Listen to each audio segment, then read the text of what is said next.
22e concours d'agrégation CAMES des sciences juridiques, politiques, économiques et de gestion a démarré le 15 octobre 2025 par une cérémonie d'ouverture à l'université Cheikh Anta Diop de Dakar. 220 candidats issus de 41 institutions d'enseignement supérieur de 12 pays ont été admis sur la ligne de départ. Ils passent en visioconférence la première épreuve qui est la leçon des travaux. Certains d'entre eux étaient à l'université de Tchang du 21 au 25 avril 2025 pour une session internationale de préparation. Un événement co-organisé avec l'université Toulouse-Capitole. À cette occasion, le professeur Nadine Machikou a présidé le jury de la section sciences politiques. Elle a, en outre, effectué la mission de rapporteur général de cette session.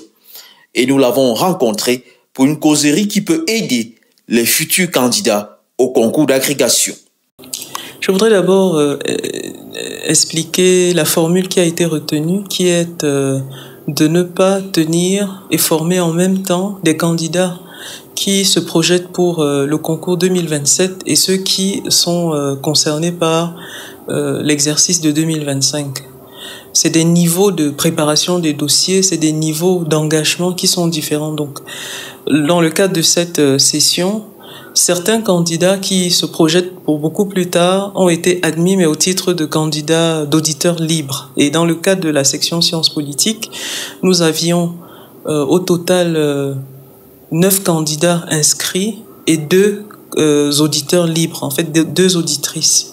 Si je dois apprécier la qualité de ces dossiers, en fait de ces dossiers de ces candidats, dans la perspective d'un engagement au mois de mai, puisque vous le savez sans doute pas, les dossiers de candidature au concours d'agrégation doivent être déposés à la fin du mois de mai. Ce qui signifie en substance que 1 mois avant l'exercice, le jury est en capacité de déterminer si nous avons des dossiers qui sont prêts en termes de substance, en termes d'agencement, en termes de forme.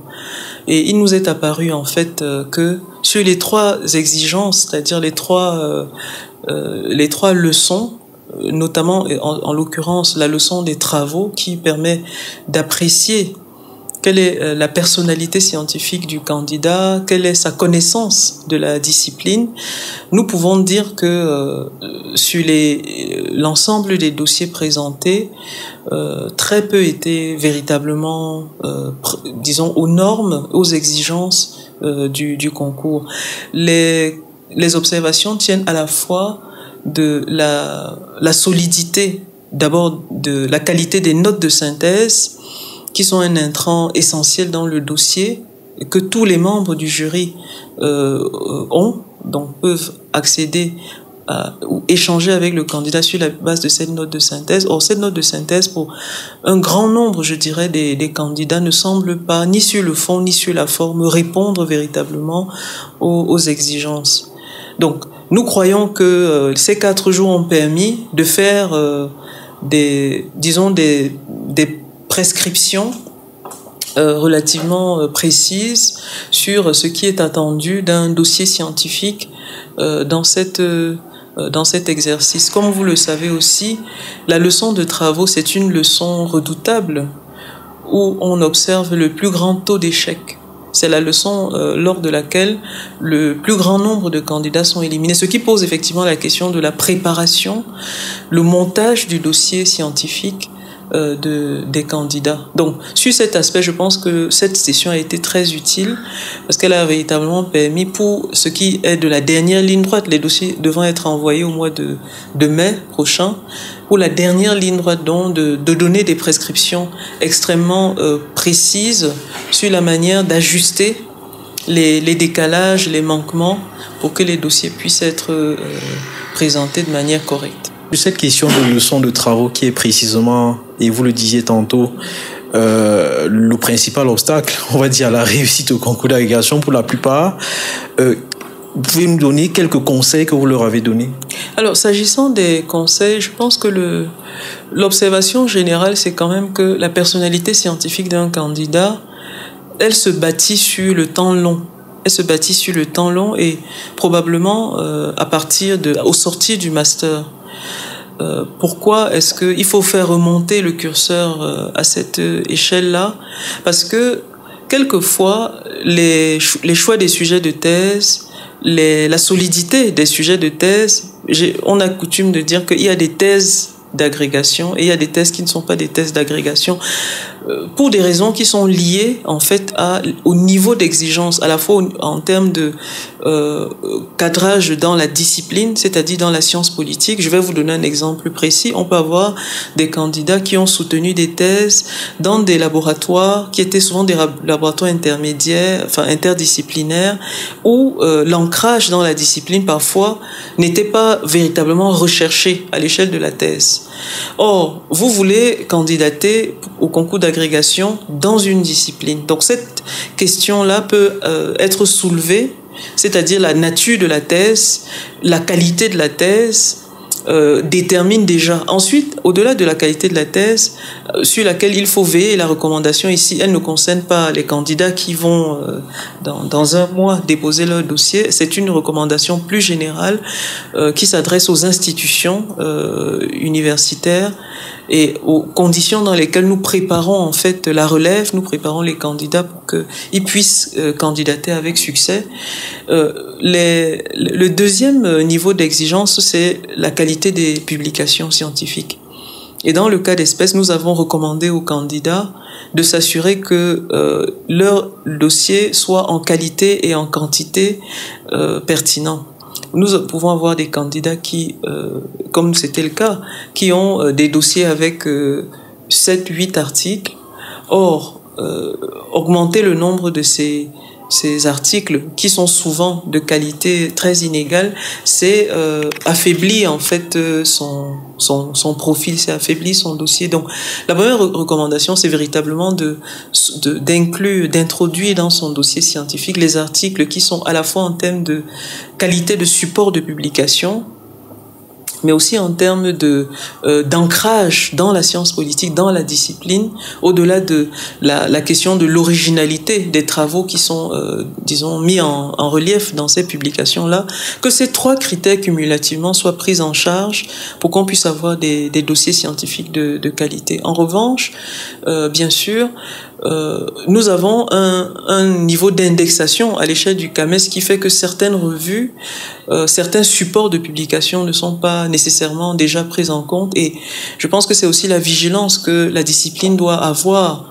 pour présenter et disons faire connaître quelles sont ces revues, quelles sont ces maisons d'édition qui méritent, qui doivent être prises en compte, parce que certains travaux sont publiés hors dans ces revues-là qui sont des revues de très bonne qualité ou des maisons d'édition de très bonne qualité, mais ces maisons ne sont pas indexées par le CAMES. Donc, il y a probablement un ajustement qu'il faudra faire dans les meilleurs délais. Donc, les recommandations sont celles-là. S'assurer que la note de synthèse, c'est une note de synthèse de qualité qui valorise le candidat, mais surtout monter son dossier scientifique de manière à répondre à la fois aux exigences de qualité des publications, de qualité des supports de publication, mais aussi d'originalité des travaux. Naturellement, à cela s'ajoute l'exercice oral, puisque la leçon de travaux, c'est un exercice qui se passe autour d'une présentation orale par le candidat de 15 minutes et 45 minutes de discussion.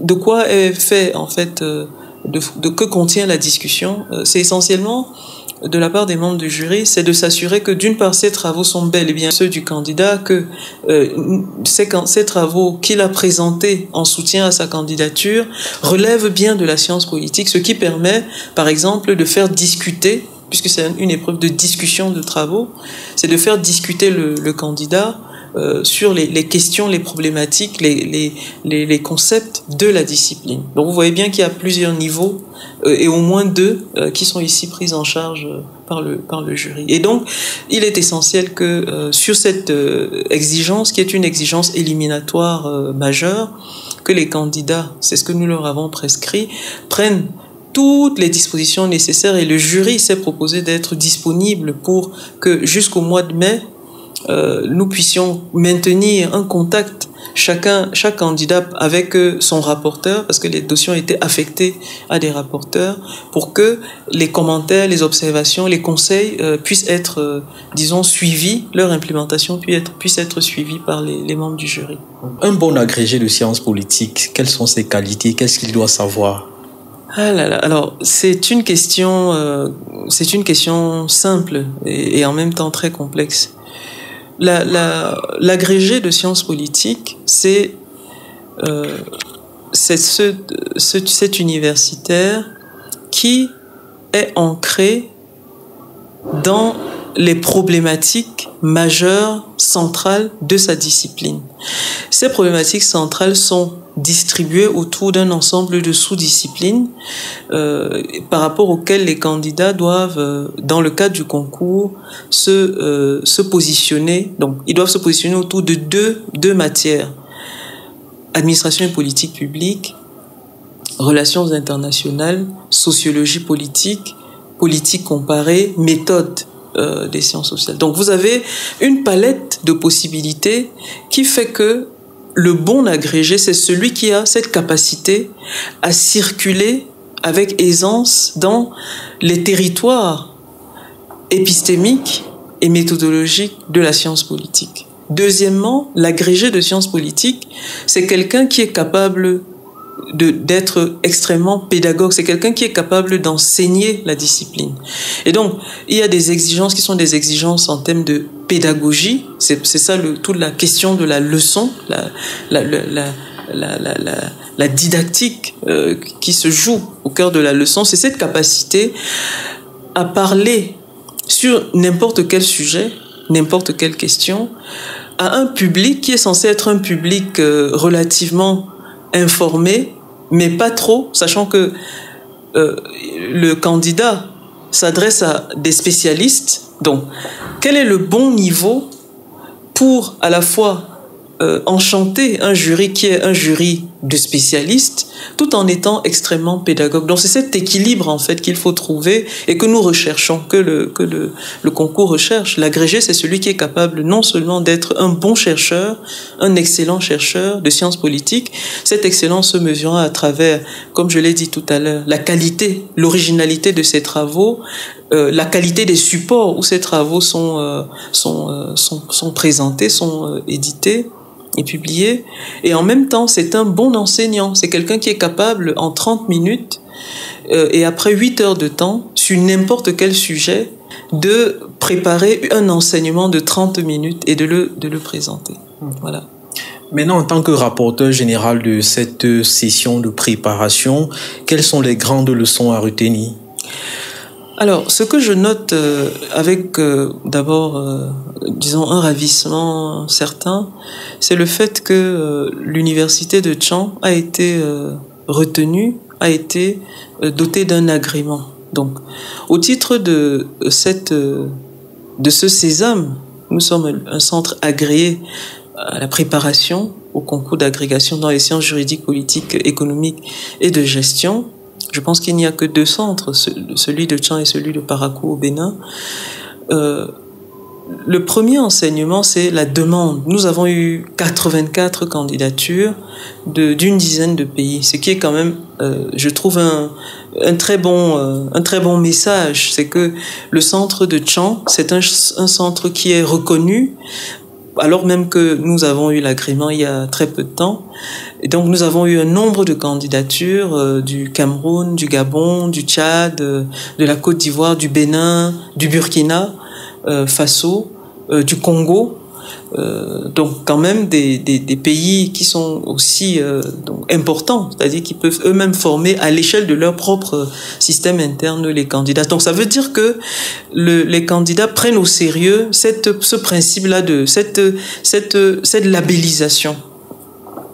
À côté de cela, et c'est-à-dire à côté de la taille et de la demande, qui est une demande importante, il me semble que il y a quelque chose à faire en termes de mobilisation plus grande. Nous sommes à 84 candidats. Ça veut dire aussi que nous pouvons en avoir un peu plus. Et donc l'épreuve, en fait, c'est comment faire en sorte que nous ayons un seuil qui permet de garantir la réussite, qui permet de garantir le succès. Et en tant que rapportrice générale, bien sûr, je rendrai compte à Monsieur le recteur qui m'a chargé, le superviseur général du comité scientifique de la session de préparation. Donc nous rendrons compte de ce qui s'est joué à l'échelle des différentes sections, mais globalement, ce que nous notons, c'est qu'il y avait non seulement une demande, que cette demande, elle s'étend aussi au souhait des enseignants agrégés d'être impliqués dans la session de prépa. Cette observation, je la fais aussi en lien avec le fait que dans le cadre de cette session de préparation, nous avons décidé, Monsieur le recteur a autorisé, a décidé que on fasse de l'espace aux agrégés du dernier concours qui avaient par ailleurs été préparés au centre de préparation, au centre de préparation de Tchang. Donc, il y a un lien qui est du coup établi entre ceux qui viennent être formés, ceux qui sont reçus et donc qui ont une expérience à partager, et ceux qui ne sont pas candidats. Donc il y a déjà cette jonction-là que je trouve être très intéressante et très importante. Le souhait, c'est qu'on ait de plus en plus de candidats reçus qui soient rapidement, alors je dis rapidement parce que je pense qu'il y a aussi cette fraîcheur, il y a aussi cet enthousiasme, d'ailleurs, qui peut se voir à l'échelle des fonctions auxquelles ces jeunes agrégés peuvent être affectés. Ils peuvent être affectés aux fonctions de rapportage, ce qui permet véritablement de consigner, alors même qu'on vient d'être agrégé, l'essentiel de ce que nous attendons des candidats.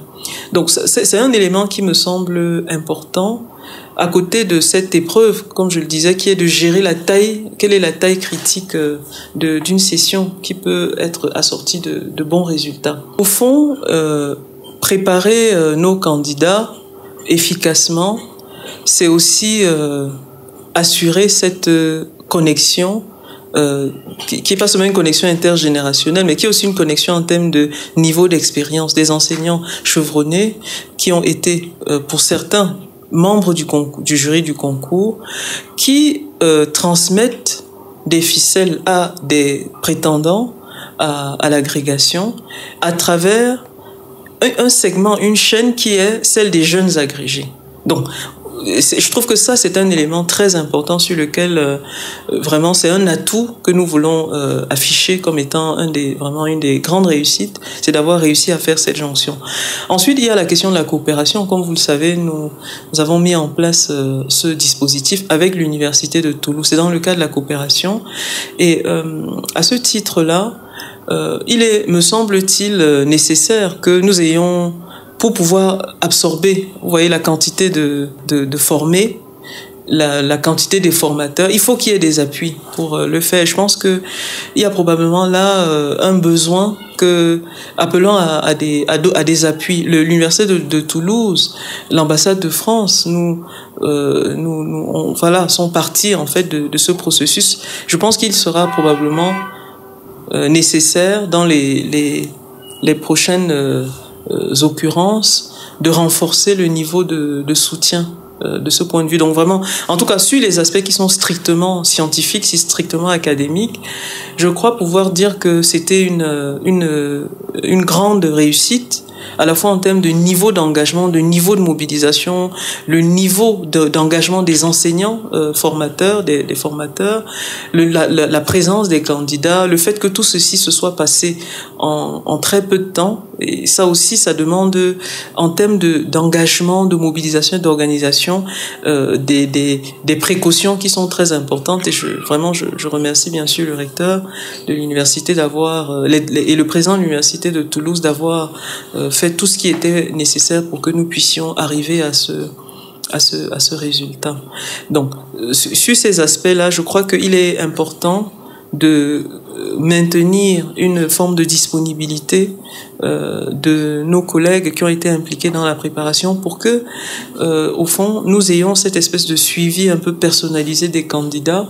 Je sais que beaucoup de collègues sont prêts à le faire d'une manière ou d'une autre, mais voilà, c'est ce que je peux dire en ce qui concerne cette session qui, comme je le dis, une fois de plus, a été un succès immense en termes de niveau de présence, d'engagement. Il y a des collègues qui ont fait des leçons, ont démarré des leçons à 7h, 7h30, se